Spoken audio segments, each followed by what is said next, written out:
आजच्या या काव्य रसिकांच्या उपस्थितीमध्ये पुढचं पुष्प अर्पण करण्यापूर्वी त्यांचं मनोगत असेल, कदाचित कविता असेल, काय असेल सांगू शकत नाही, परंतु डॉक्टर अहिरे यांना मी विनंती करतो, आजचे प्रवक्ते नाही, कदाचित ते आजचं हे बघा सत्र सुरू झालंय काव्याचं, काही सांगता येत नाही, आणि कवी आणि वक्ता त्याला कधीही बोलवल्यानंतर त्याच्याकडे एवढा शब्दभंडार असतो. असे आपले डॉक्टर आनंद अहिरे, लेखक कवी, महापुरुषांच्या वाटेवर वैचारिक लेख संग्रह हा त्यांचा प्रसिद्ध आहे.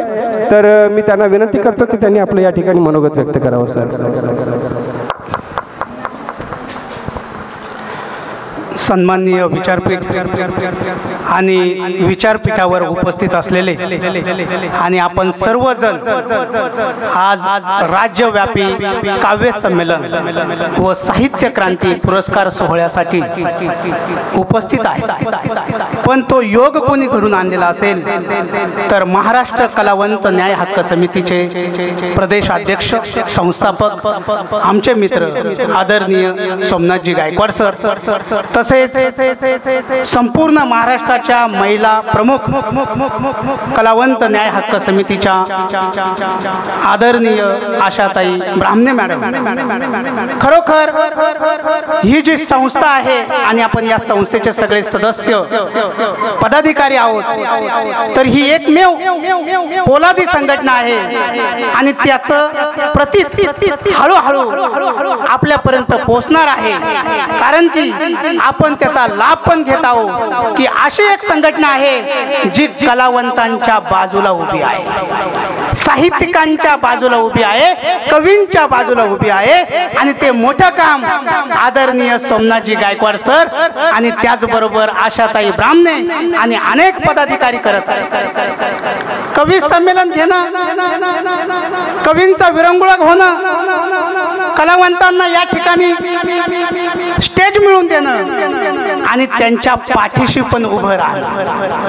आज सोमनाथ सर आम्हाला नेहमी सांगत असतात की कलावंतांसाठी त्यांची काय गोष्ट चालू आहे, कलावंतांसाठी ते कशा झटत आहेत दिवस रात्र. अशी मी म्हणतो दुसरी कोणती संघटना मला तरी दिसलेली नाही. म्हणून मला या ठिकाणी प्रमुख पाहुणे म्हणून बोलवलं. मी प्रमुख पाहुणा तर आहेच, पण तुमच्या संस्थेचा सुद्धा एक पदाधिकारीच आहे सर.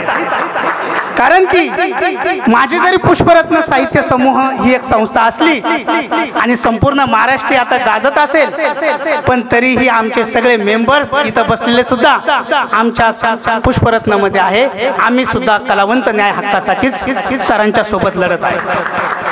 तर रात्री 12 वाजता आता इथे सांगितलं सूत्रसंचालकांनी की रात्रीच्या 12 वाजता मी सुद्धा झोपायच्या अगोदर म्हटलं की आपण तर कलावंत न्याय हक्क समितीच्या कार्यक्रमाला चाललेलो आहे आणि आदरणीय आशाताईंनी मागील 1 महिन्यापासून त्यांची धडपड, त्यांची चर्चा आणि त्यांच्यापर्यंत आमचे जे डिस्कशन त्यावरती म्हटलं की आशाताईंवर आपण काहीतरी लिहायला पाहिजे. म्हणून आशा कुणाचीही संपत नाही, ती ही आशा.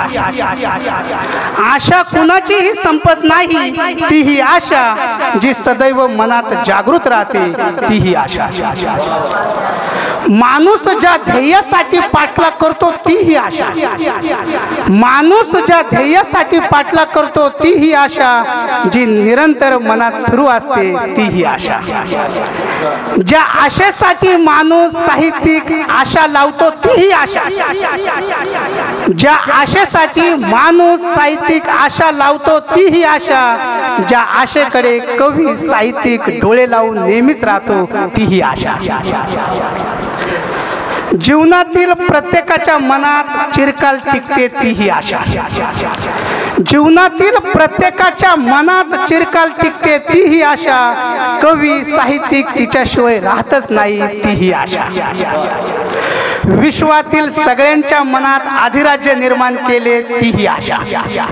विश्वातील सगळ्यांच्या मनात अधिराज्य निर्माण केले ती ही आशा. संपूर्ण सृष्टीत चराचरात वसली आहे ती ही आशा. आशा असेल तर जीवन आहे, आशा असेल तर जीवन आहे, माणूस जिवंत असल्याचा अनुभव आहे. आशा नसेल तर माणूस जिवंत असल्याचा अनुभवच होऊ शकत नाही. कारण माणूस जीवनातील प्रत्येक माणूस आशेशिवाय जगू शकत नाही आणि आशेशिवाय राहू शकत नाही. म्हणून आशा असेल तर जीवन आहे, माणूस जिवंत असल्याचा अनुभव आहे. आशा असेल तर हा आनंद आहे आणि दुसरा पण आपण घेतो तो आनंद आहे. नाहीतर माणसाचा गलित गात्र जीवनानुभव आहे, माणसाचा गलित गात्र जीवनानुभव आहे. तर अतिशय सुंदर काम कलावंत न्याय हक्क समितीचं चालू आहे, सुरू आहे आणि आपल्याला ते शेवटपर्यंत कलावंतांसाठी कार्य करायचं आहे, कवींसाठी कार्य करायचं आहे. मी सांगतो इथे फक्त मक्तेदारी आहे. तुम्ही जर भारत देशामध्ये महाराष्ट्रामध्ये जर फिरत असेल तर काही लोकांची फक्त इथे मक्तेदारी आहे. अरे दुसऱ्यांना कवींना संधी सुद्धा दिली जात नाही. आपण फक्त ऐकायला जातो आणि हजारो वर्ष काय कितीतरी वर्षापासून फक्त त्याच कवींचे कवयित्रींचे नाव ऐकतो. कारण की इथे मक्तेदारी आहे आणि ती मक्तेदारी कलावंत न्याय हक्क समिती ही आता काढत आहे, दूर करत आहे आणि आपल्या सारख्यांना इथे संधी मिळत आहे.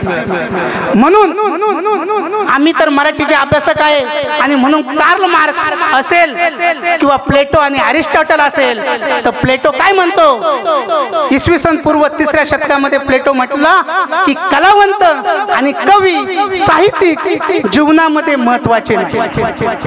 प्लेटो काय म्हणतो इसवी सन पूर्व 3ऱ्या शतकामध्ये, कलावंत कवी साहित्यिक काहीही महत्वाचे नाही, ते केवळ भूलभुलैया करतात. पण त्यांचा शिष्य अरिस्टॉटल काय म्हणतो की कवी आणि कलावंत हे अत्यंत महत्वाचे आहे. अरे हे जग जर बदलायचं असेल, हे विश्व जर बदलायचं असेल तर कवी आणि कलावंतच हे करू शकतो आणि कवी आणि कलावंतच करू शकतो. म्हणून इसवी सन पूर्व 17व्या शतकात जर बघितलं तर लावणी आणि पोवाड्याने सुद्धा जग बदलवलेलं आहे 17व्या शतकामध्ये. म्हणून विका राजवाडे काय म्हणतात की लावणी आणि पोवाडा ही नवकाव्याची प्रभात आहे. कारण परंपरेनुसार जर बघितलं तर इथे फक्त आणि फक्त अलंकाराचा अतिरेक, प्रतिमांचा वापर, प्रतीकांचा वापर केलेल्या कविता सुरू होत्या. पण वास्तव काय आहे, समाज काय आहे, साहित्य काय आहे, त्याच्यामध्ये परिवर्तन करण्याचं काम कवी, कलावंत, पोवाडा, लावणी यांनी केलेलं आहे आणि तेच काम कलावंत न्याय हक्क समिती सुद्धा करतच आहे. तर माझी एक कविता सादर करतो. मॅडमांवर एक केली, माझ्यावरती, माझ्या आईवरती मी कविता सादर करतो. आणि कारण की इथं महिला जास्त आहे आणि महिलांसाठी कविता नाही केली तर काय त्याला अर्थ आहे. म्हणून सेवा तुझीच करू आई. झालं का? सेवा तुझीच करू, उपकार स्मरू, नको मनी राग धरू. आई आई तुझ हे लेकरू ग, आई आई तुझ हे लेकरू, लहानचे मोठे तू केलेस मला. आई अग लहानचे मोठे तू केलेस मला, मुखी सोन्याचा तू घास घातला, नको मला दूर धरू तुझ हे पाखरू, नको मनी राग धरू. आई आई तुझ हे लेकरू ग, आई आई तुझ हे लेकरू, दूध नव्हे ती अमृत धार. आई अग दूध नव्हे ती अमृत धार, पाजून माझ्यावरती केले उपकार. जीवन तुझे आई माझ्या घरा, तू नसताना मी होतो बावरा तुझ्या कुशीत श्रू आणि हंबरू नको मनी राग धरू आई आई तुझ हेले करू ग आई आई तुझ हेले करू. धन्यवाद.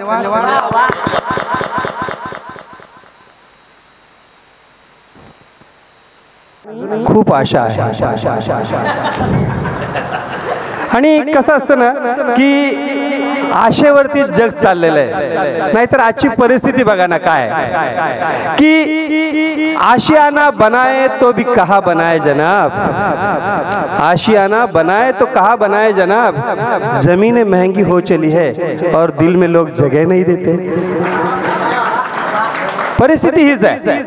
पण काही का असे ना आजच्या या कार्यक्रमाच्या पहिल्या सत्रामध्ये अतिशय सुंदर वातावरणामध्ये आपल्या या सर्व आपण रसिक श्रोते या ठिकाणी आला, कवी आलात, मान्यवर आले आणि हा पहिल्या सत्राचा कार्यक्रम अतिशय सुंदररित्या चाललेला आहे.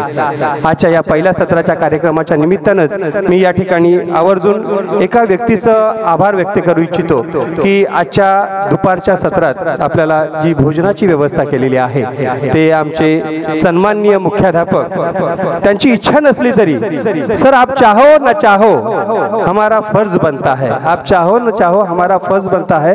आज के इस प्रोग्राम में आपको यहाँ तहे दिल से हम लोग स्वागत करना चाहेंगे. हमारे शकील सर का आज या जेवणाची व्यवस्था आमचे मुंबई महानगरपालिकेचे मुख्याध्यापक मालवणी मनपा उर्दू शाळेचे शकील सर यांना मी आमंत्रित करतो. त्यांनी आज असल्या सगळ्या आपल्या आमंत्रितांच्या भोजनाची व्यवस्था केलेली आहे. देने वाले मगाशी सांगितलं जसं सकाळी पण जिसके दम पे चलती है दुनिया उसका साया नजर नहीं आता, जिसके दम पे चलती है दुनिया उसका साया नजर नहीं आता. और शकील सर जैसे लोग हैं कि जो देने वाले हैं उनका यहाँ पर कहीं नामोल्लेख होता नहीं है, लेकिन जिसके दम पे चलती है दुनिया उसका साया नजर नहीं आता. भर जाती है झोलिया मगर देने वाला नजर नहीं आता. और हम कोशिश करते हैं कि हर वो इंसान जो हमें मदद कर रहा है उसको तहे दिल से यहाँ पर हम लोग उसका आभार व्यक्त करें. धन्यवाद सर.